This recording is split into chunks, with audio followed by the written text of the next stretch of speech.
Welcome to Work the Left Side. I'm beyond hyped. I'm normally hyper hyped. I'm hyper hyped to announce tonight's guest. You may have sensed a pattern over this month on the episodes, on the people that I've been talking to, on the posts on the socials, a lot of stuff I've been talking about. I always try and pick up a lot of stuff, but this month I have been mainly focusing on visual impact wrestling. So I am exceedingly happy to announce tonight's guests. We have Mr. Alex Gunn and Mr. Paul Hubris. Gentlemen, how are you both? Very well, mate. Thanks. Thank you for having me. Yeah, thanks for having both of us. Yeah. So all good. Like I sort of say, yeah, anybody who obviously follows Work the Left Side will have seen the post, see me obviously talking to Robbie, talking to Eddie, talking to Martin, talking to Mr. Billy Strachan, which I know you had the pleasure of doing as well recently, Paul. Mm-hmm. So yeah, dude, it's all about the making that Visual Impact Wrestling debut show the huge success that I know it's going to be, and it should be, and fully deserves to be. So I'm just going to jump straight into it, man. It takes some cojones at the minute, to just go out there and basically start a new promotion. It's in a especially I say Wakefield, but Leeds or the Yorkshire area, we're not short of a few decent promotions. So to be like, right, you know what, let's throw another one in the mix. Let's do it. Yeah, kudos, guys. I must admit. I'm excited for it, but yeah, it's why. Well, I mean, yeah, well, firstly, we are also excited for it and also nervous in the sense of it's been a lot of stress. Even last night, I had a dream that I woke up in sweats because I was thinking it was like I had a dream about the show day and stuff wasn't happening and the chairs weren't put out and I forgot to set up the cameras for the live stream and fans were coming in, the doors opened an hour late. So that's I'm not sleeping at the minute. So I almost can't wait for it to be over, Nick, because I can actually sleep for like 8 hours and relax for once and get the blood pressure down. But, that is actually legit. Yeah. Yeah, legit. Yeah. Almost can't wait for it to be over in this perverse. Yeah, the best part of it is when it's over, so we can just relax and. When it's done, the last person walks out and the doors close. Oh, God. Right. Breathe. Yeah. Not that we're not excited, but it is. No. We're not sleeping much. Dude, I know I'm trying to get it. I mean, this is from my side. I can only imagine like the stress and everything like that. Like you sort of said, it's just, but hopefully it's good pressure. Like you sort of said, it's something that you guys obviously want to do. Like I sort of said, again, it's a debut show, it's a debut promotion. But what makes it stand out for me, one of the things I've been hyping up the most is the amount of fresh faces because of the Iron Girders connection. And there's matches there, first time matchups, exciting encounters. I've seen a couple of the other guys elsewhere kind of thing, but I think this is going to be the first time that I'm excited to see what they can do, with that creative freedom and just go out there and do what they do kind of thing. Yeah, I think to your point at the beginning of as to why, and you've just kind of said it, it's these exciting first time matchups that I feel that the way the scene's obviously been going the last few years, if there was a time where those sorts of things were going to happen, that merge of, as we're sort of putting it, the hidden gems coming together and really putting on something special. And if that was going to happen, that maybe would have happened 4 or 5 years ago, but there's kind of been this long stretched out gap where okay, that's not happened, and we are a lot of promotions are not, I wouldn't say rinse and repeating, but you do see a lot of like, oh yeah, that guy's always on that show, and he'll wrestle him in March, but then he's back wrestling him again in May, for example. And that's been going on for a few years.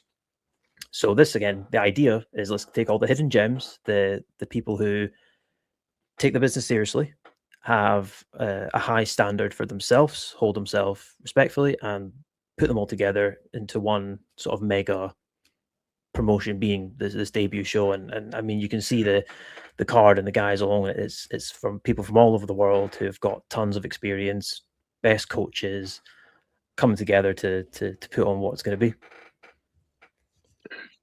And that's the thing as well, like I say, it's the first. I mean, obviously, I'll talk about the Iron Girders. You've recently announced this week. Obviously, you've had Scorpion. You've got Kobe there, got Jake there as well. Obviously got HMD. It's just like I said, it's not just Yorkshire versus Girders. There are other factors, like you sort of said, and other names to be excited about. I mean, I know when me and Billy were talking, Kobe was a name we were both kind of like, we don't know that much about him. But if Paul's in a match against him on the debut show of a brand new promotion, we're setting these expectations high. Yeah, I think that's fair. I think to slightly expand on what Paul just said, it's not rinse and repeat, but there are even guys who are good. You may see them wrestle the same people a lot on different shows and different promotions, which is great. But if you're a super fan who loves go to indie shows, you have seen it. You may love it, but it's not new. Everything here will be new. Sometimes it will be people you've not heard of or don't know much about. Others you'll know better. Others you'll have known but not seen in person. All of these things swirl around to make Clash at Home Field that unique in that way. There's lots of different things you like about other things. That's all the best bits in hope and theory, making it onto making it a Clash at Home Field, that show. And I'm supposed to say this, but I think if you go up and down that card, everything has the possibility of being your favorite thing on the night. Billy said that. Yeah, Billy said that. Every match could steal the show. Every match could steal the show, and I won't put myself on this list, but pretty much everything could be a main event on any show in this country.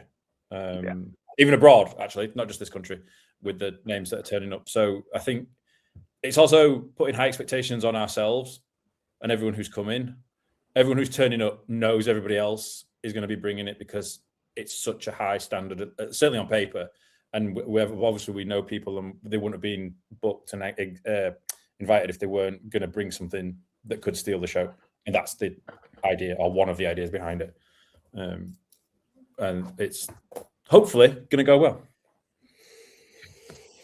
Don't even need to say that. Hopefully, I'll eat back. No, I don't. No, I don't. I take hopefully back. Actually, I take hopefully back. It will happen. Yeah. It will happen. It will. We'll manifest it. It's going to happen. Like I say, I will eat. If I'm doing interviews next month without a hat, then I will be very, very sad. Consumed it, yeah. But yeah, no, like I said, but like I say, the collection of people, like I say, yeah, me and Billy were talking about this. Obviously, we kind of collabed with the Scottish Wrestling Network. He was telling me, I knew a lot of the guys anyway because I'm a massive mark for Scottish wrestling, but it was kind of like it took the very much. I'm going to be bigging up Billy. I'm going to be bigging up George. He's bigging up Robbie. He's bigging up Marty. My guy's better than your guy. Nah, mate, ain't happening. It was all that kind of sort of stuff. But yeah, we both, by the end of that episode, I literally had like a sugar rush just of George adrenaline from just talking about it. Just, what you like when, but that's the thing. That's what I love about, or that's why I'm talking about this promotion so much, is that genuine excitement of something new, something fresh. And that's thanks to you guys. Just for the record now, before I go any further, I want to say thank you for that, because you've generally kind of got me reinvested again and relit something that was kind of simmering. Yeah, and I think that was our whole goal originally, because we know what people love, and what we love. We even when Alex would be the same. We can't just turn on a wrestling show now and overall what we see. We're like little parts of it, but as an overall thing, it's just not for us anymore. And obviously the product develops, and obviously the crowds change, so they adapt, and the world changes, so we adapt the product. But we're not finding that stuff that we like anymore, and we know there's a massive group of people who also feel the same. So why don't we put that mindset into something like this? And as you said, it's got you genuinely excited about, it's got that spark back, and that's what we want. We want, even with the live stream event especially, we are competing with AEW, and our product will obviously be totally different, but it is happening before that. So it's kind of like how we're trying to picture, here's another, not an alternative, but something else which is going to happen, which is really good, that you can tune into. And then if you want to go watch another product that you might be into more so or less, the options are there. But yes, it's a genuine exciting thing, and it's fresh and it's new, and even our overall look is what we try to really put the mindset into every single aspect of the product from the get-go. And there's every single thing that we've done has been thoroughly thought through, and nothing's been done cheaply or just there's no just becauses. And that's a massive problem as a whole, for the scene. It's just sometimes it's we'll just throw that together. We're not doing any of that, and we're going to keep that going forward. There's no excuses for it. Yeah, that was a big part of the conversation. There's no AI posters. There's no he's my pal, so he can be on. There's none of that. No politics, at none all. At all. People are on because we know they will be phenomenal. And if you know them, you already know that. If you don't know them, you're going to learn that. People like Eddie and Martin who are coming down. Some guys down here maybe not know them because they don't keep up with the Scottish scene, which is fair enough. There's a lot to keep up with. But all of a sudden, this will be a bit of a showcase in that, oh, God, what else is up there? And who else is about that I don't know about, who can tear the house down, who I've never heard of. That's very much the idea. And that is good. I'm not going to say hopefully, because it's not hopefully. It's going to happen on the 30th. Even guys like Jay Coleman coming over too. Nobody around this scene has seen Jay Coleman. So just and once people see, they go, well, who's this? Yeah. You know, in Wakefield. Yeah. We're giving people that they'll never get to see somebody like Jay Coleman, for example, live. And it's not like fresh, like, you know, veteran coming in and going at it with the best guys, you know, more from there, like HMD. It's perfect. And obviously, you know, you're a big fan of BT Gunn. It's you know, BT Gunn, HMD, and Jay Coleman could headline any show anywhere. They just could. It's not even a question. It just is. And yeah, and they do. And what's Jake on now? 50 odd countries he's wrestled in. It's something ridiculous. Yeah. And he's coming to Wakefield for Clash at Wakefield. He's coming from wrestling in Ukraine to Wakefield. Yeah. Direct. Yeah. And then he's off to wherever for that. Yeah. But that kind of goes back to what you said before, Alex, about that, you know, that trust, like you sort of said, the fact that whoever is on the show, whoever's on the card, has automatically got that kind of respect or seal of approval or acknowledge. We know they must be good because you wouldn't be using them if they weren't. Like I said, you're not using somebody just because, or, you know, to do somebody a favor. Yeah. So anybody that's on that card. So like you said about Jake, I'm not overly fond. I'm not aware of him that much. I've kind of heard the name, but I've never seen much. But as soon as I saw him announced, I was like, right, okay, you know, I know the dude's got to be good. Same thing you said about, you know, Kobe kind of thing. They automatically come with that credibility. You know, they're legit straight away because they're on the card. Yes, so if I don't know them, that's more fool me. It's not even fool you. It's impossible to keep up with everybody, but you will by the end of this. And from now on, the hope and plan and idea is that every time you see a card for a visual show, even if you've not heard of him, so-and-so, I've never heard of him, but he's going to be good because he wouldn't be here without clearing that bar by a long way. That's part of the idea as well, that you know that reputation is going to be, okay, there is nobody on who's a pal, or just because they're a pal, and all that. It's if you can't bring it and you can't really carry it, there are plenty who can and will. Yeah. But you'll know that walking in. Every time there's a card announced, posted with someone you don't know, right, I'm going to look into it, but this guy or this girl is going to be top notch because they wouldn't be here otherwise. Yeah, that's just to go on that. It's a very nobody, and this is a promise now and in the future. Nobody is ever going to be on these cards from politics ever. It's not about that. No. Just putting out that so people know it's not some like, oh, they're just your friends though. They're not. Well, obviously we're friendly with them, but it's not because of that. That's what I'm trying to say. Yeah, I mean, obviously, talking about the Yorkshire connection. Obviously, George Hunter, Billy O'Keefe, you know, first two, obviously HMD as well. You know, you guys included. But I'm not going to speak for you guys, but I'll speak, you know, about HMD, Billy O'Keefe, and you know, George Hunter. You know, those guys are phenomenal. Billy O'Keefe is one of the best last 12 months of his career. You know, teaming with Jack Selstrom, being part of the Hounds, Elevation Tag Team Champion, FCB Champion, having an absolute banging match against you, Paul, at FCB, which I cannot wait for the rematch for. Got the scar for it. The scar for it, yeah. Yeah, exactly. George Hunter, one of the quickest rising stars in British wrestling over the last 12 months, getting booked everywhere. HMD's just, you know, HMD's training up in Rev Pro now and everything like that as well. So that speaks for itself. So you're not using these guys because you could just. I've not even met some of them. That's the thing. I've never met HMD. I've never met Kobe. So it's not like, you know. Oh, don't call him Rob Beckett when you see him. That's awesome. I'm trying to remember that. Yeah. It's true though. They are the guys you can you could hang your hat on and know they're gonna be not even just reliable, much better than that. It's potential. Everyone has the potential to be someone's favorite when they walk out at the end. Yep. In fact, Yes. pretty much everybody. Everyone is that star. There's no, they're a mid-carder or they're a curtain jerker. It's none of that. It's every single person could be in any slot on the card. Yeah, that's it. And the crowd walking out could know and have a different favorite. Each top 10 people, they have 10 different favorite matches or people, whoever. That's part of the idea. No filler. So was it sub 41? To quote a sub 41 album, there is no filler.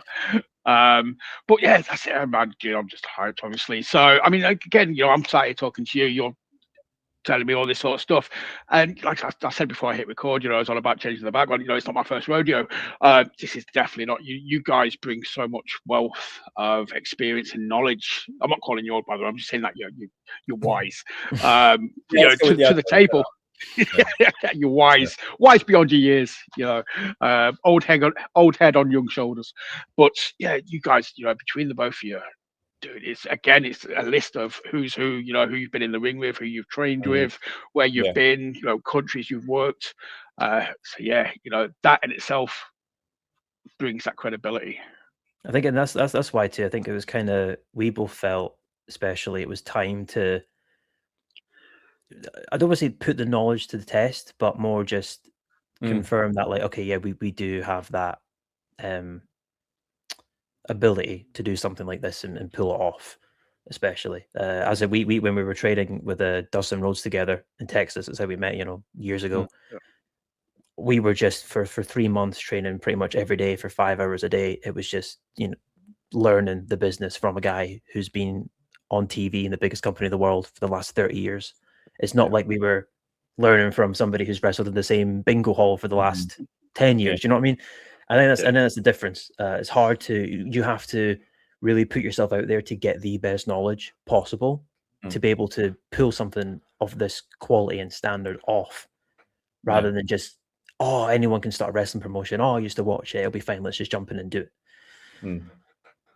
Yeah, there's an element of practicing what we preach. Paul and I have never been backwards about coming forwards when we don't think things are right, for whatever reason that could be. There's an endless number of reasons what that could be, but it is easy, regardless of what that opinion may be. It's easy to sit there and be part of the group or part of a company or part of a promotion on a show and not like something and say so. All right, go do better. Well, okay, that is the plan. And that's part of the idea of this, to go in and, okay, fine, you don't like it when I say something, or if we disagree on something, or all right, let's see how wrong we are, or how right we are as what is going to happen. And the card itself speaks for itself. I think the look of everything speaks for itself. There's no corners being cut. There's the guys who are working behind the scenes, even on the graphics. They're from all over the world and top people in the industry. Frankly, I would stack the graphics and the poster up against anything, and I'm including the stuff on Netflix. I think it stands up to anything. So the plan is for that to carry on. I think the card is fair to expect that from that card. That's coming on that day. And it's all thought out as a business too. It's not fans putting on a show. It's thought out from start to finish as a business move and what is best for an overall image. But yeah. That's good, because obviously, I mean, you guys go, it's like I said, you're not just thinking of it as a one and done, we'll just put on a show that we would want to watch. You're looking at it from a business side of things. You're thinking like, right, okay, we'll get this show out of the way. Then there's going to be a show 2, then there's going to be a show 3. You want that audience that can't make it to the buildings as well. You like sort of said, you've got a live broadcast, which I want to bring up because I know my man, Mr. Baker, is genuinely gutted. It sounds daft. I've seen comments. He's away. Yeah, it sounds daft because obviously he's off down to watch something else. But it's like, mate, I'm generally. He said it to me as well in private message. He's not just said it for the sake of saying it. It's like, I'm generally good to miss this debut show. And then when you replied, sort of saying, about it being on Twitch and stuff, dude was genuinely happy. He's like, oh man, I'll get to watch this before I go, elsewhere, kind of thing.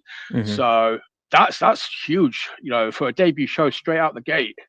To be able to think, what, we'll put this out live, we'll let an audience watch it. Because so much is going into it. We want people to watch it 100%. and we're not ignorant in the sense of like we are still learning with this. We're it's the first show. We're going to learn a lot and reevaluate a lot of things going forward into the next one. It's not like we're the egos or nothing. There's none of that involved whatsoever. So especially with the live stream and stuff, it's like, look, if we don't do something off the bat and stream and put it out there and just go for it, we're not going to learn for the next one. So that's 100%. It's full all in on putting it out there. And even the fact that, like you just said, that it's also your first show to commit to like the streams and stuff. Well, that the fact that the stream's going to happen should make other people's eyebrows go, oh, okay, they are committed, not just to the guys in the room, but they want those that can't make it or for whatever reason aren't there because it's sold out, hopefully soon. And they're going to try and get to the next one.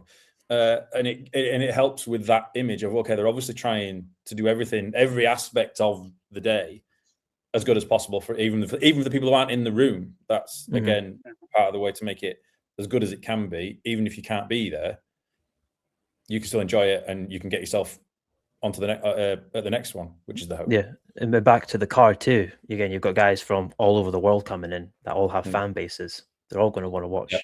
So, and it's a globe. That's the idea. It's not just Wakefield promotion. It's not just if only in Wakefield are going to see it. We want it to go out there because nobody's going to drive 6 hours. Example, Billy's like, oh, I would go if it was an hour away. I'm easily, he was way up in Elgin, I think. 6 hours away or something. So I think it might be further than that, maybe like 7 hours away. Yeah, I think guys, there's still fan bases around to Well, because again, I'm going to say about the Twitch thing. Obviously, like I know that's a good. I mean, Billy mentioned that to me, like when he sort of said, the whole. Because I always thought, again, I got educated on that episode. I was kind of like, I always just thought Twitch was people playing games online. I never really looked at anything, Twitch. And I was like, oh shit, okay, now I need to install Twitch. Now I need to get that ready. Because I presume, obviously, if it's going out live, they'll be able to watch it again the next day. Yeah, I think our playbacks will be on YouTube. I've not looked at setting up the Twitch playback yet, but it will 100%. As soon as the stream's done, you can just go back and watch on YouTube. As soon as it's finished, that's there. But and then everything will be re-uploaded again properly as a video, not as a live. Yeah. So but even the live stream too. The goal is, again, there'll be moving graphics on the live stream. There'll be cool transitions. There'll be a proper TV, as much TV setup as we can do. Yeah. For this, for what we've got to work with. So I think I want it to be a good viewing experience, not just a camera in a ring for 2 hours. Yeah. Sorry, Alex. No, part of that there'll be a commentary team too. It's the full TV, as much as possible. Direction of the day, for lack of a better way to put it. It should and will feel like watching a premium TV production. That's the goal. Nice.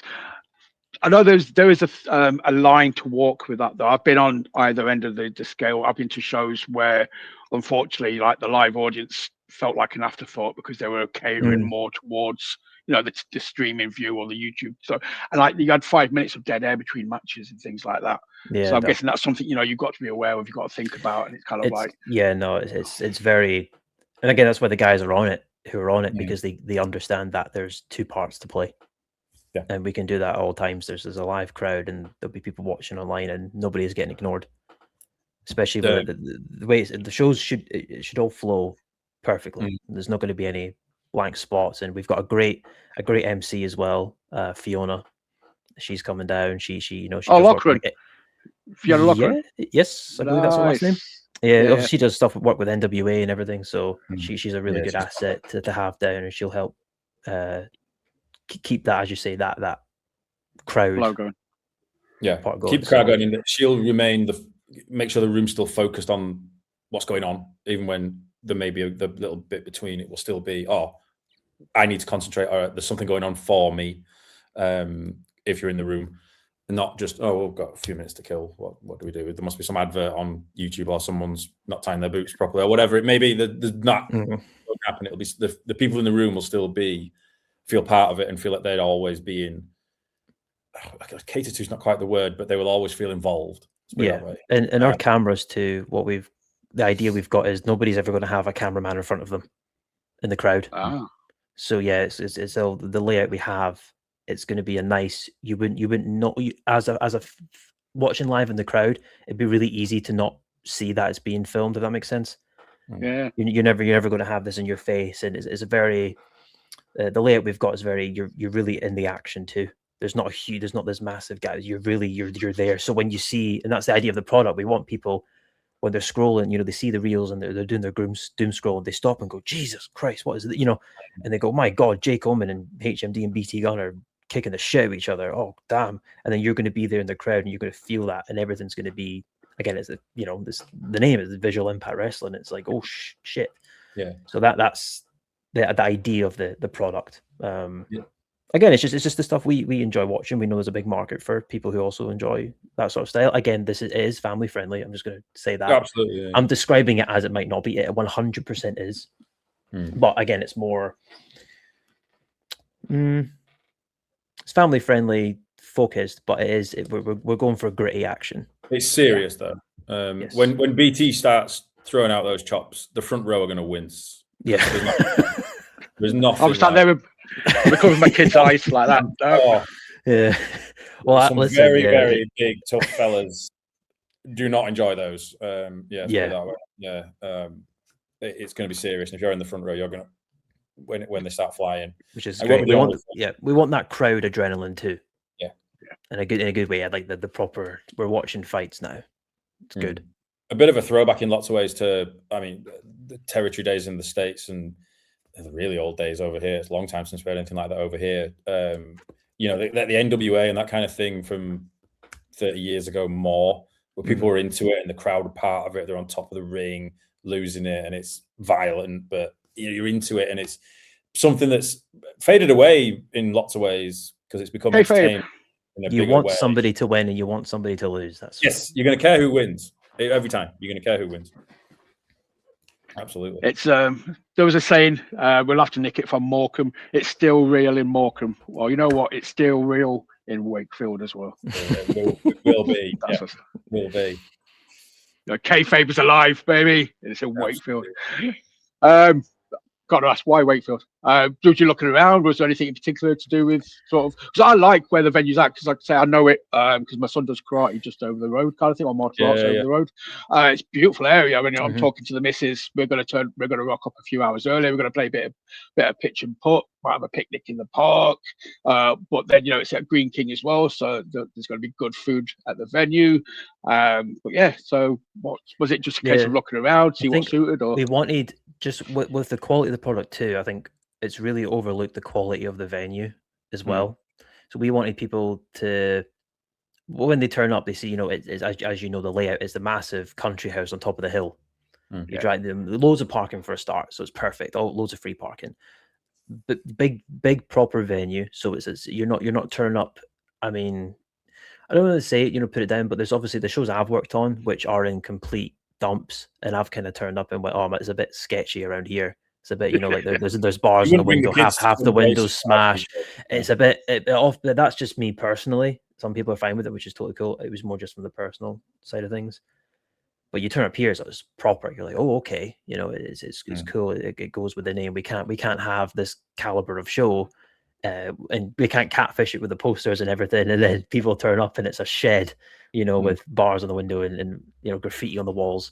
Yeah, so that was a main thing, and we've been going here for years. This is kind of our place we went to sort of relax, and like after we've been doing other shows or whatever, we go here and chill. And then one day we're like, well, this is actually perfect.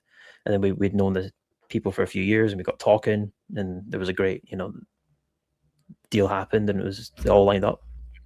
It wasn't the only place we actually looked at, but it was very hard to look at the list of things that you just ticked off and think, well, kids can come, you're perfectly fine with that. There's other things to do through the day, like you go to the park, have a picnic, you can sit in the family venue, the lunch, and then go to the wrestling. You can have a whole day, and it's a bank holiday, which is again a full day to fill. And it was part of it, and I really struggled with finding anywhere that really topped it in that sense. Especially for our first show too. We did look at other places, obviously, and for the first one, we just felt this was kind of perfect. and it just slotted into place really nicely. And the venue is really cool. For those who don't know, it is a big country house, and it's pretty impressive actually when you drive up. It's not to call it a hotel or a pub really isn't describing it correctly at all. You think you're driving up to some big manor house, and it's spectacular. Actually, it's a fantastic venue for a show like this, and with a name like Visual, it all rolled into that better than anywhere else we found, which was good because it's local to me. So that was a bit of a win, but it just worked really well. Yeah. Good. But yeah, like I said, I can't undersell, like I sort of said, the venue itself, the importance of it. I know, like I sort of said, when I was talking to Billy's got like 3 things that he ticks off, and the venue is always one of them: poster, parking, stuff like that. But yeah, because of as well, if you've got people, that want to take a chance, that want to come from a bit further out, get there early. Like I sort of said, the venue leans itself to doing other stuff before the show as well. So make a day of it. There's a pitch and put there. Do your best Happy Gilmore impression, whack that ball, eat some sandwiches, and then sit down and chill out afterwards. Yeah, watch some amazing wrestling. Like I say, I know.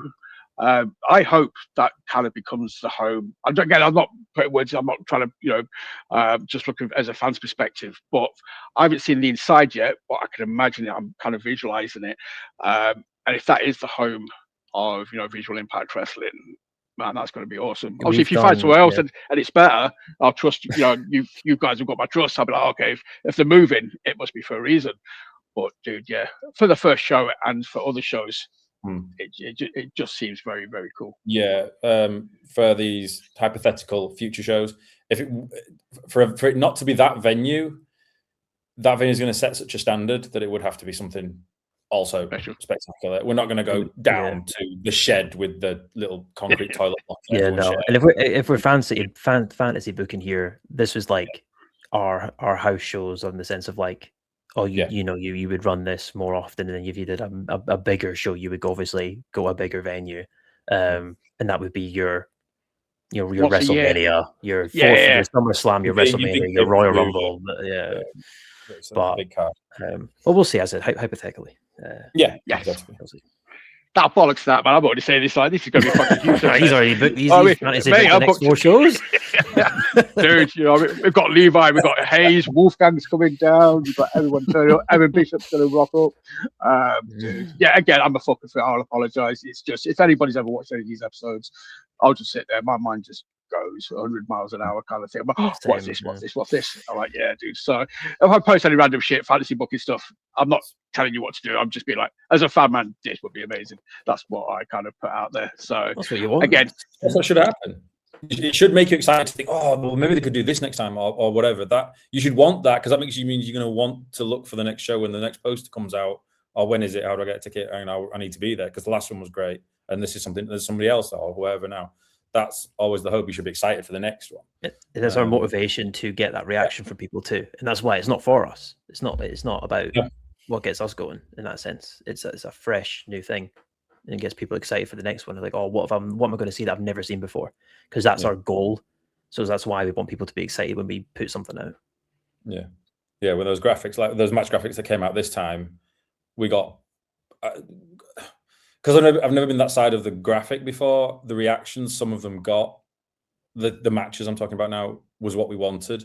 Oh God, I love so and so, but I've never seen this before. And it got you excited for someone you know and like, and you've seen them again. You may have seen them wrestle 20 times, but now it's something new, and you're excited because it's almost like seeing them for the first time because you have no idea what's going to come. You have no idea what Eddie and Martin are bringing to the table against your favorite, be it Billy or George, whoever it may be. And it even an experienced fan who goes to loads of shows up and down the country, you don't know what you're going to get, and that's the way it should be. You shouldn't know what's going to happen at all, and what to expect. And you don't with this. There's no way you look down that and go, well, obviously him and this guy are doing this on the girls. No, you have no idea what's coming. Even if you know some of them really well, you have no idea what's coming. Even on the day 2 of the show, it doesn't stop. Like we want the not obviously the shock factor, but the unexpected prior and during as well. So it's all just as to Alex's point. It's you've never seen it before, so you get excited, and we want that to continue throughout as well. It's not just even the show. You're not going to sit there and oh, I know what's going to happen, or oh, this is That's the goal. And I'm excited because there's a lot of fun stuff planned. Yeah, as a fan, it's a show I'd want to go to, but that makes it even more difficult to put on in a way. More stressful, yeah. It'd be so much easier if it was. I sit there and go, if I was sitting in this seat right now and I just paid money, I think this is shit. Probably, let's not do it. Maybe this was a bad idea. Because the one thing's shit, the whole thing's shit. There's no point. We're never doing it again. Never doing it again. We're always out. We're going to years off my life. We walk there at our entrance, and we'll tear down the entire entrance set up. Out you go behind us, and the lights go. Oh fuck it, we're not doing it again. No refunds. Out you go. The lights go off. And, oh great. Oh well. Card subject to change. It's changed. It's ended. It's always changed. It's over. Cancellation. Yeah. Everyone gets a free VIP pass. Just get lost. Yeah, you go to nothing. But Cardwell crying at a table. Taking his cans of Monsters and going home. That's it. I'm off. I hate these guys. I'll quick shout out for obviously people watching this that are going to, hopefully everybody watching this will go to the show. Just a little cheeky shout. You don't have to do it, but if you want to bring Robbie a little cheeky can of White Monster or your favorite flavor of Monster, please do so. I want to see him sat at the table at the VIP session. Yeah, he's not getting money. He's getting a crate of Monster. He's getting a couple of crates of Monster. You're happy with that? That's what he's going to spend the money on anyway. So we're like, oh, exactly. I'm just cutting out. Cut out the middleman. Yeah, just cut out the middleman. Yeah. Or just head to Costco. Like, I've got a 20 quid Costco voucher. Go get yourself some Monster. Yeah. Twice as much. But I just want to see him sat at the VIP section at the, for the meet and greet afterwards at the table, and just see this table full of Monster cans, and then just be like, how the hell am I going to get this back up? Back up north. I've got 50 cans of stock. Can for you. Maybe you'll sign an empty can for people. There you go. There's a collectible novelty item. There's a souvenir of the day. A signed White Monster can. Christ. By Robbie Cardwell. Yeah, bless him. After getting the shit kicked out of him, but we'll talk about that later. Dude, that's it. You see, I mean, going into that again. That's the thing. Obviously, I've seen Robbie a few times. I know what he brings to the table. I know what you bring to the table, Alex. I've sort of said it as much as I used to take the piss. You were like one of my favorite heels. You were just technically, just on point. Everything you did was for a reason. Your heel work was spot on. I think it's probably why it made it so easy just to, take the piss or be mean to you kind of thing. But yeah, you against Robbie, that was one of the matches that caught my eye. And I appreciate you saying that. I mean, I've got a special hatred for people with the birth year beginning with a 2 and who have abs. So Robbie's in quite a bit of bother that day. Screw him, man. So he doesn't know it yet, but yeah, he's gonna have a rough day. But I must admit, the few times I've seen Robbie, he's been absolutely spectacular. And again, a young guy who's worked so hard, and people will appreciate certainly people who don't go to these training schools and stuff. You don't go through girders and be respected at girders if you're not putting in effort and you're coming out of there really impressive. For a young guy to be doing that in that crowd, in that atmosphere, in that room with those people is impressive. As much as I'm going to smash his head in. But it just means more. It does exactly. If it was just some no mark out, but yeah, exactly. But it's not. So it will mean even more when I. Yeah, and that's why the girders guys are so attractive in that sense. Because I mean, I trained before there was girders when it was ICW's GPWA. I used to train there, and people like Wolfgang and BT Gunn were my coaches, so I know their standard. I know how guys are getting trained. But this is obviously before I went off to America and Japan and whatnot. So guys over there, especially guys who are there who I've never met. Talus's point, it's like, well, they put you in this high regard. So there's something there. You're not, you've taken it seriously. You're disciplined. You have a lot of self-respect to do this properly. You're not going in there with a low skill set. So you can be confident in these sort of guys coming in. Yeah. They come with the girders seal of approval. That's basically the big line. Yeah, anyone that comes through. Again, like I say, I've spoken to a few of the guys recently. I've been very fortunate of speaking to Robbie on his kind of thing. I know Girders had the 4th year anniversary. So they're not, obviously, they've been around now for say 4 years, absolutely smashing it. And, they had Brian Kendrick, Judas Gray rocked up, to go against Robbie. And yeah, this is how highly regarded Robbie is there.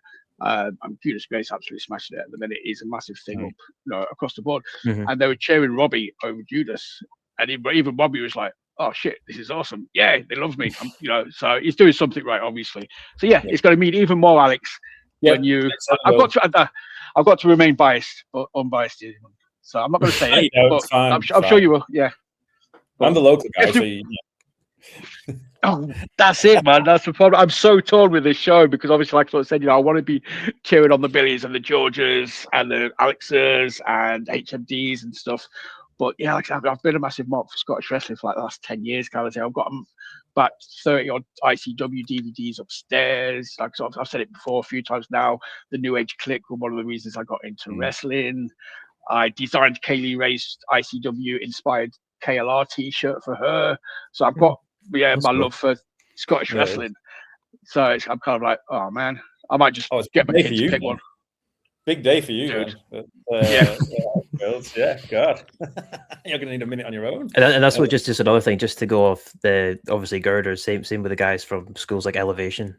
Like that's why Kobe's in, like with that, Joseph Connors and Jack Sailstorm. I've been down to a few of Jack's training sessions just to get my conditioning back up for the return. So, same thing is like, oh, well, you want the best coaches to come back to. So that's why I went there. And obviously I've seen the training there, and it's rough, and it's the best training around as well. So guys like Kobe, they're coming in. They've got the seal of approval too of all guys like Jack and Connors have said, oh yeah, this guy's good, this guy's ready. So again, there's okay, cool. Obviously, watch some stuff, his look, everything. You just see as soon as you look, say, like guys like Robbie, you look at them and you go, oh well, they clearly again have a minimum standard for themselves, hold themselves in high regard, respect themselves the way they look, and all. So it's perfect. So you're the right, you fit the bill for this. Yeah. Again, we say no filler or substance. But you mentioned Elevation. Also, I talked about Billy O'Keefe before. He's a massive part of Elevation now, kind of thing. So it's just. It's like the combination of so much stuff from here, there, and everywhere. Like I said, you got the Elevation stuff, PPW stuff, girders stuff.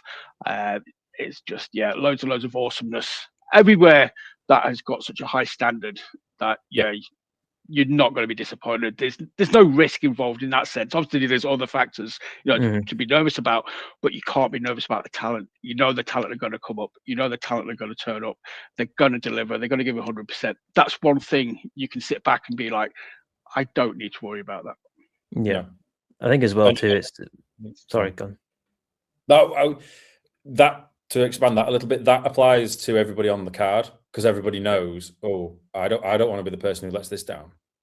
Because look who else is here, and look who else, like people from Elevation. You don't get people like Jack's stamp of approval from Elevation if you're not on it. So everybody knows, even if you don't know Kobe, he's not some dud who you have to. Oh, it's okay. That'll be the quiet match. No, it's all going to be up there. So you don't want to be that person. So it makes everybody raise their game. They can't phone it in. They can't walk through it. And none of them would, because they wouldn't be there if they did. But you just can't when everyone's that good. And that's the thing, though, too. To same point, the guy, when you're on it, it's not like I'm working them. It's I'm working them. Yes, this will be good. Everyone's going to be motivated to put on the show, and that was a really important thing too.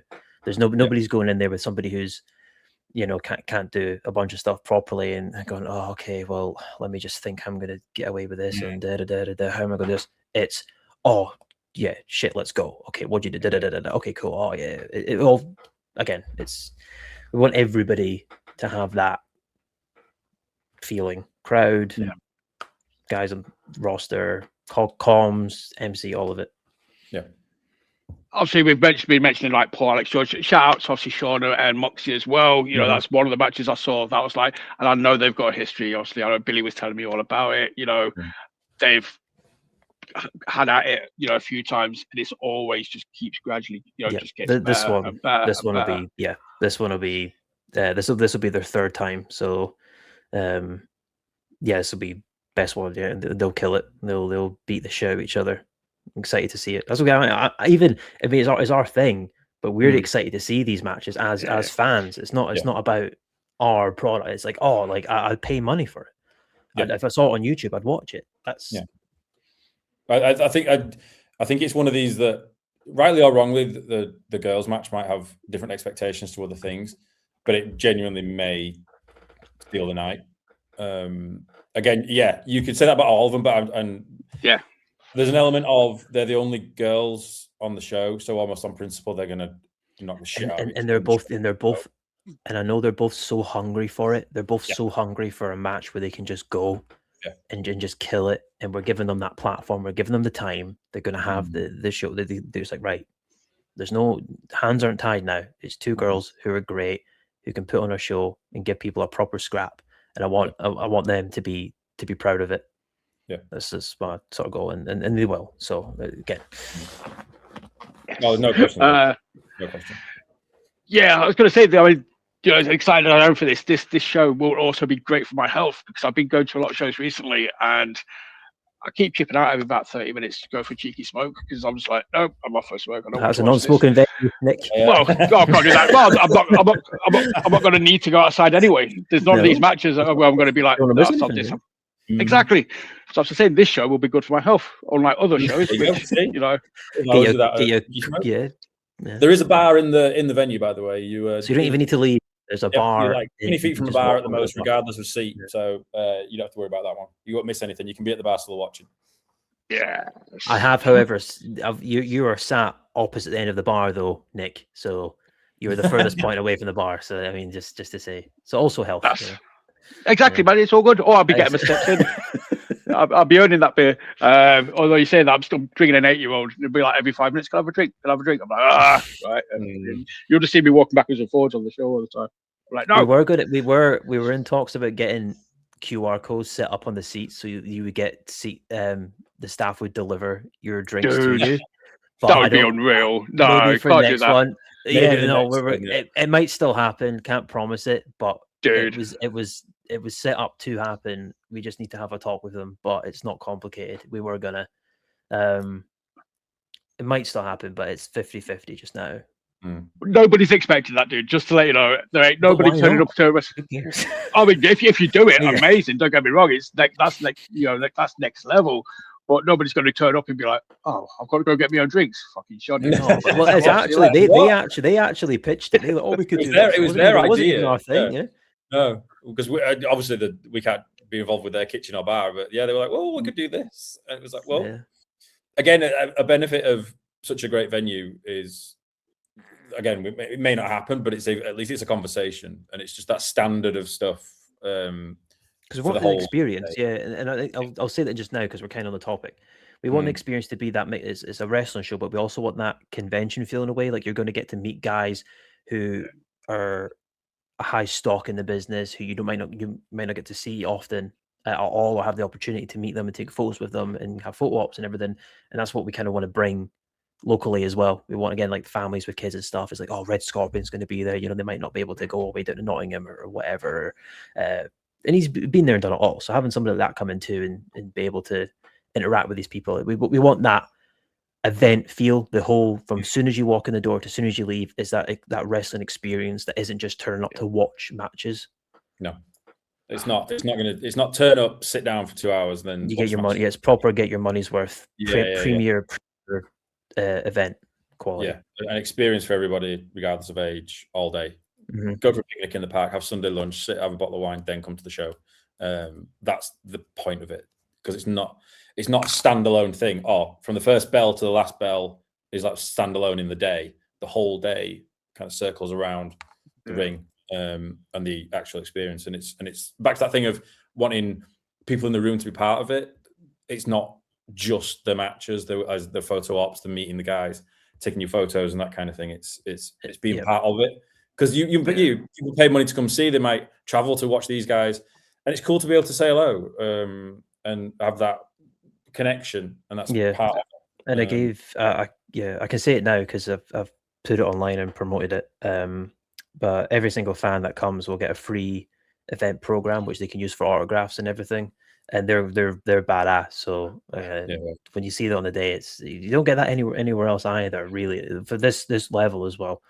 So again, it's something Not gonna lie, man. I thought that was a typo. I expected that to be No. like, every VIP guest gets, No, but no. everyone. That's amazing, dude. Yeah, Wow. and it's for autographs, all of it, so people have something to remember. For a start, and obviously we want to, you can collect them all, sort of thing. You have to come to every, that. So Yeah. In that sense, kind of like, so they're kind of like almost comic books in a way. They're cool. So No, I got you right. That got your interest. Yeah, so it's just another thing that we want to. It's really just, again, just as a business, we want to show that it's possible, especially for an independent level. You don't have to be a billionaire. Even the billionaires don't get it right.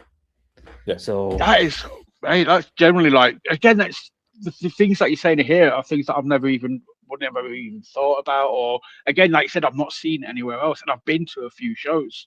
That idea, like, so I said the booklet, the brochure, I would expect to have had to have paid for that. I just expect to walk in and be like, oh, do you want to buy a program for $5?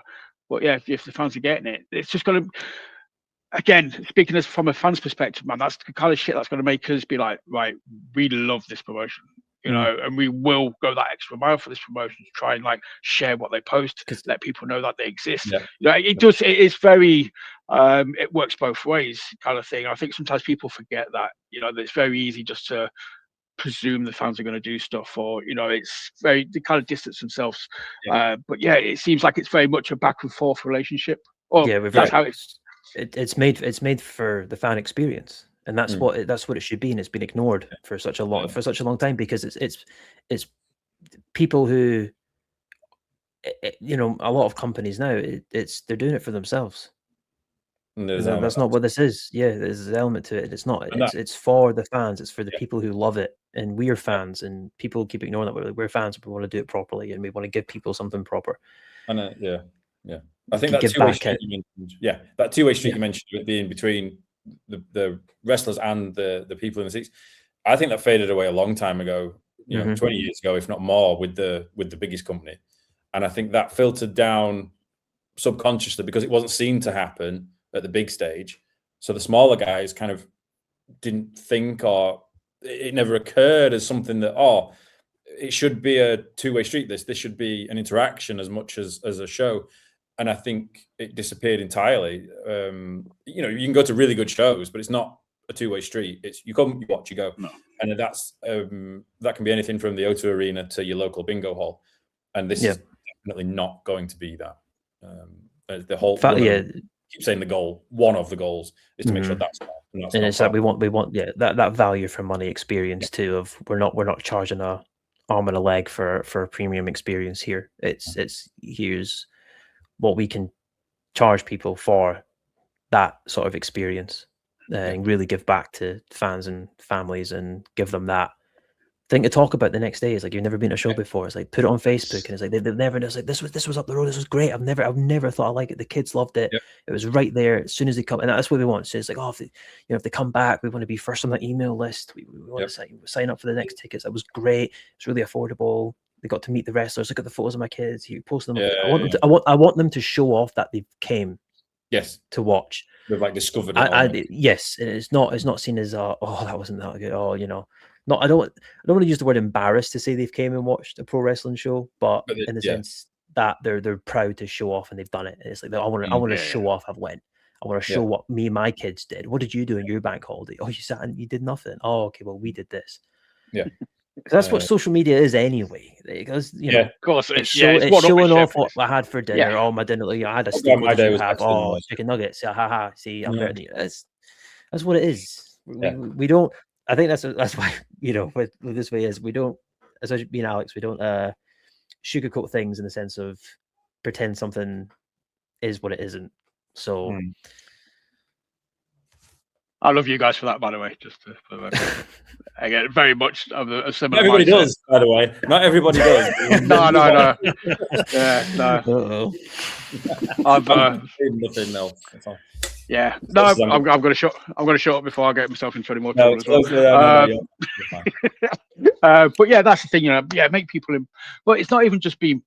Not embarrassed not to be there. It's just you don't want to make it feel like the norm. They may have gone to other shows. It might have been something they've done before, and they'll have gone in there with their same expectations of like this, that, or the other. They're going to walk away from this show and be like, "Oh shit, this was next level. You know, we've never been to anything like this before. We've been to wrestling before. We've never been to anything like this before. This is why we're going to tell people about it. This is what makes it stand out. This is the visual impacts of it. You know, it's not just visual, it's sensory, it's happiness, it's emotional. It's emotional impact wrestling, it's visual impact. Not an accidental name at all. No, you're right. Yeah. The kids go back to school not long after it as well, so that should be part of it. Oh, what did you? Oh, we went to. Did you say the guys in the home field that went to that wrestling show? And it's like, you went where? And that conversation. I mean, like, if I was that age and I'd done that, I'd heard my mate say that. Oh, we went to a wrestling show.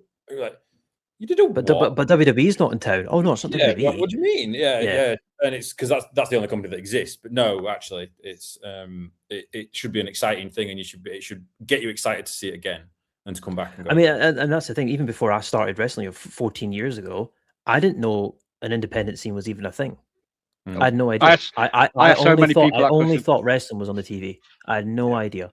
And that's again, but the quality of it was nothing like the TV. We want it to be, you know, for where we're at. Obviously, no $1 billion, but we can have this, you know, same quality, if not better, locally.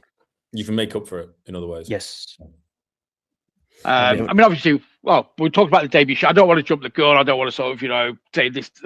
But I mean, are you guys looking? Obviously, we kind of mentioned a second or third show previously, kind of thing. But is that realistic? Are you guys are you aiming for that? Are you writing, you know, planning matches for that, or planning doing creative for maybe 2 or 3? Well, listen, Nick, we've been fantasy booking for the last 5 years. If we ever did our own thing, that doesn't stop. No, it really doesn't. No, it's got worse actually.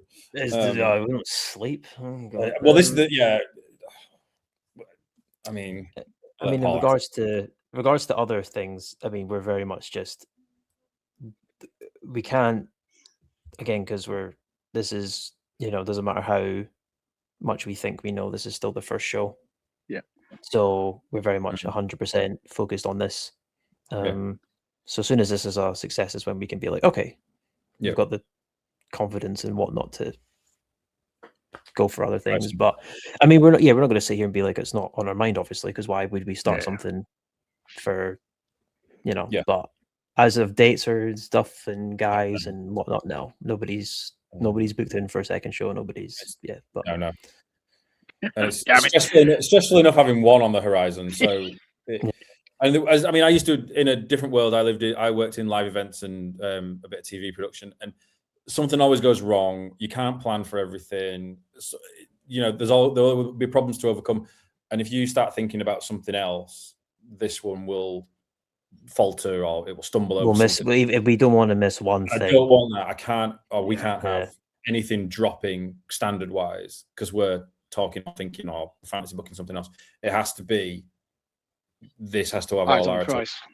Yeah, it has to because it's not fair otherwise, because we'd be catfishing then, because the posters and everything are really good, as we've talked about. But if we start taking our eye off it and it'll be fine. I'm sure on the day it'll be all right. And it'll fall apart. And we'd also be and ruin our reputation. We'd be hypocritical in that sense too, because we're so focused on the top quality. We're not overlooking. We're as 100% focused into this product on this day. We're not jumping to the next thing. It's full time and commitment onto this. So, and I think that because it's what you know, people like yourself deserve, and fans. It's that care and time into something. And I think and fans will appreciate that more than having 6 shows planned and then we're putting 25% into the next couple. It's like, you know.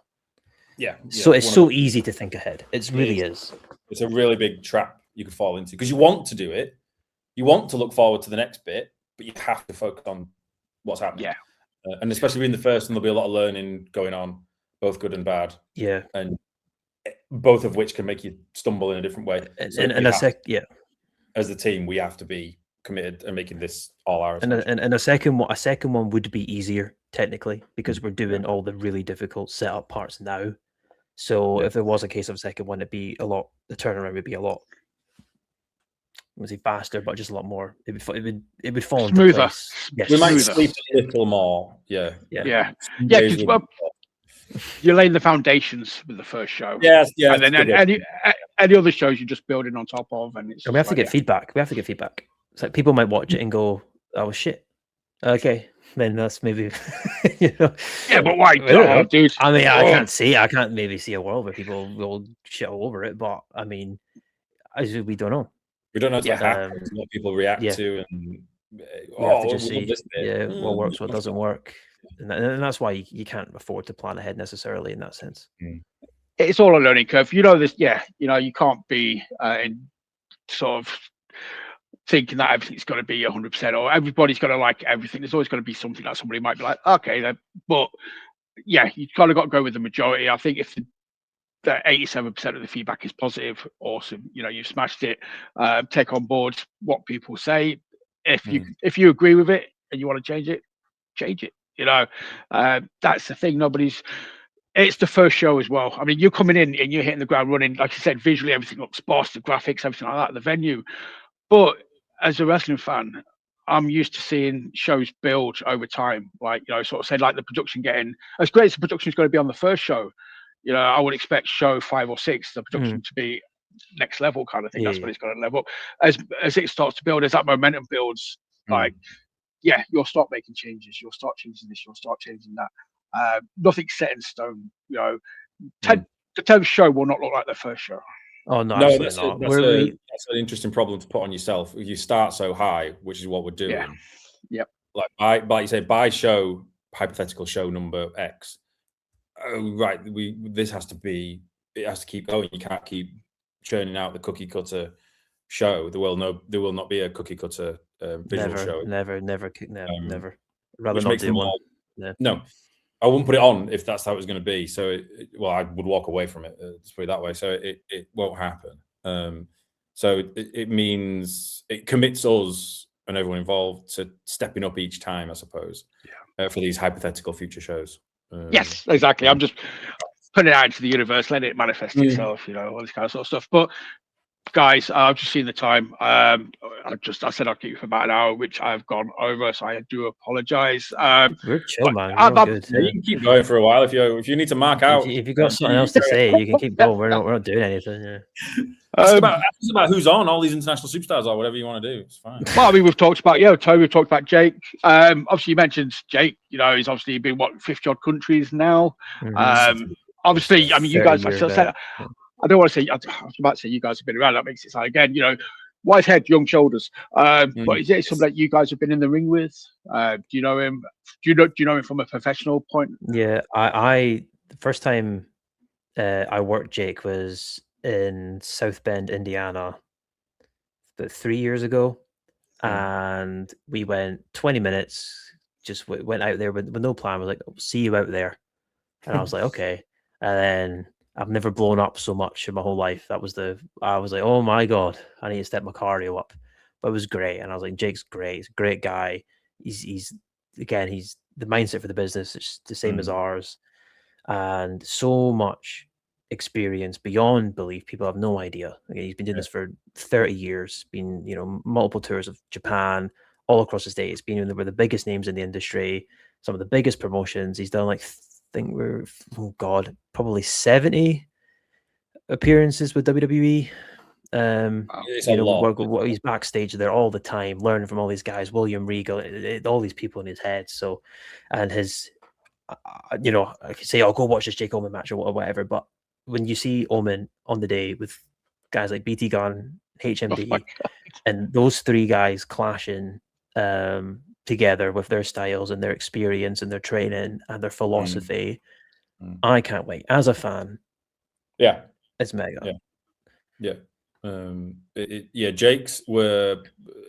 Jake's something quite. I don't want to use the word special because it sounds cheesy, but you don't get him very often. These people don't get bread anymore. No, you talk about hidden gems earlier. There are people who you've never heard of who are better than people you see on TV, and that's not knocking anybody on TV, but there are people that good who for whatever reason haven't appeared on those kind of things. Not everybody can make it. 1,000,000% in that group.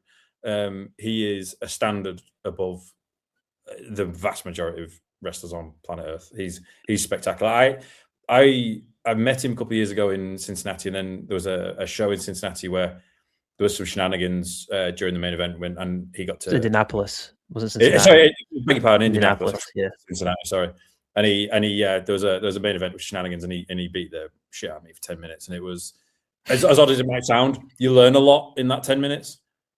It's not a proper wrestling match, and it's all off the cuff, and it's something like that. But you learn a lot. Just Jake can move you around and help you in ways that you don't even know he's doing until afterwards. It's like wrestling yourself in a way of just. It's so strange to someone that good, and I can't big him up enough. He's pretty spectacular, and we're very lucky to have him.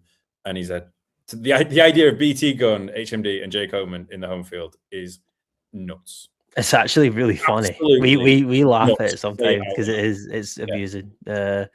Just that clash of just these three guys, and obviously BT Gunn and Jake Oman are so established.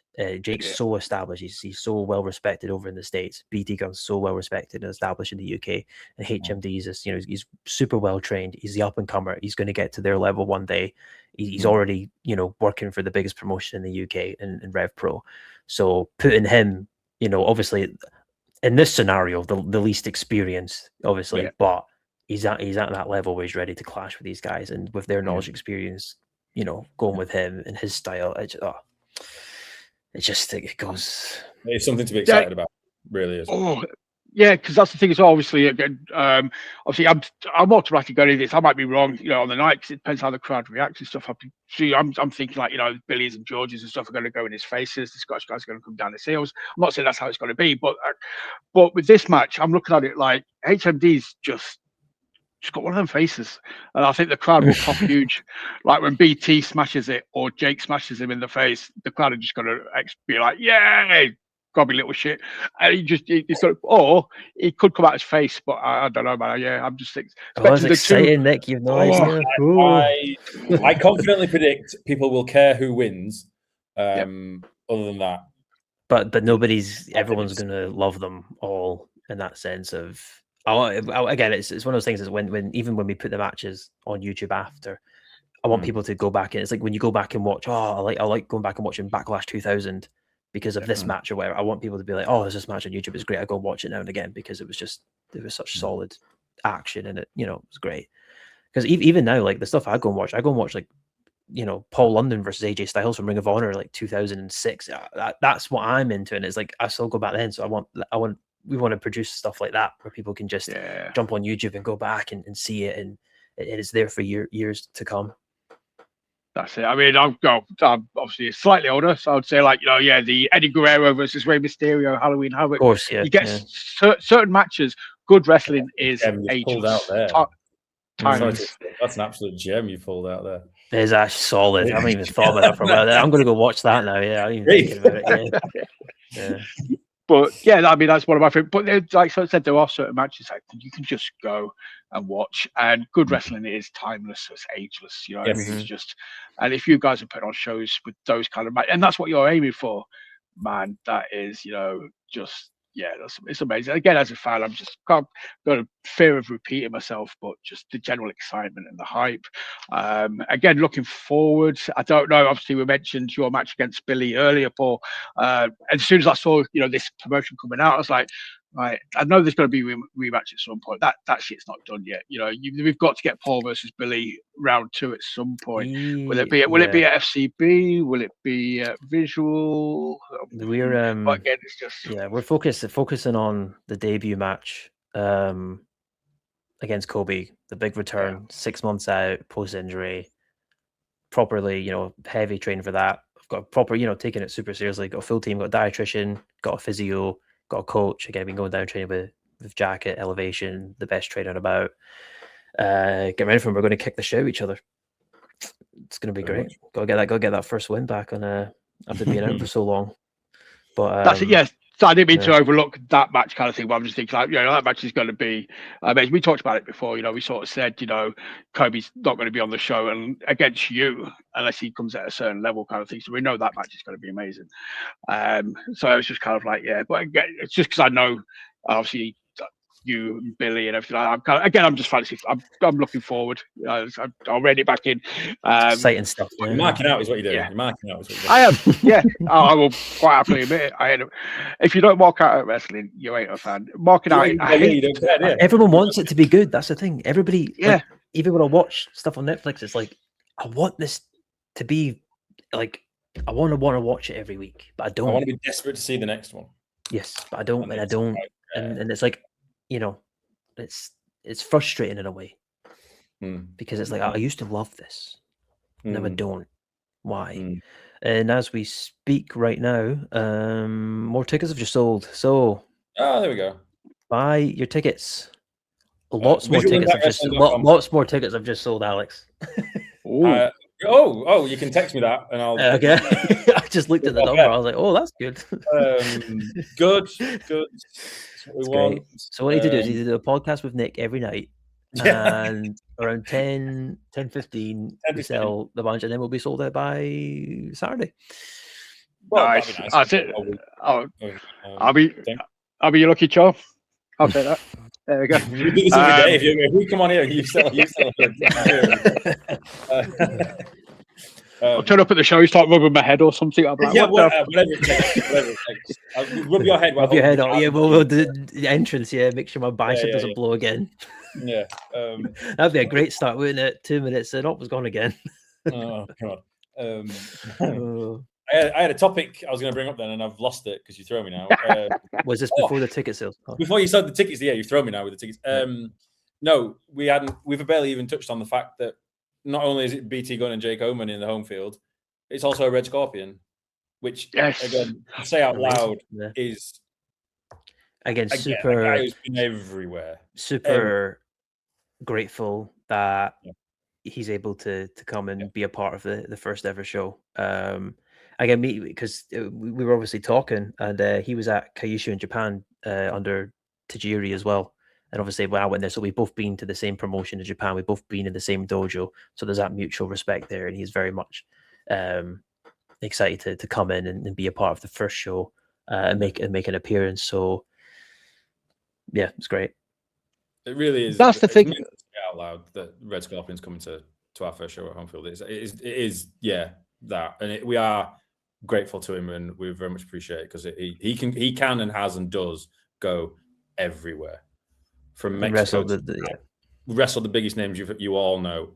So to have him is a real privilege, and it's a treat for everybody to bring him up, because obviously he's mainly based down the south.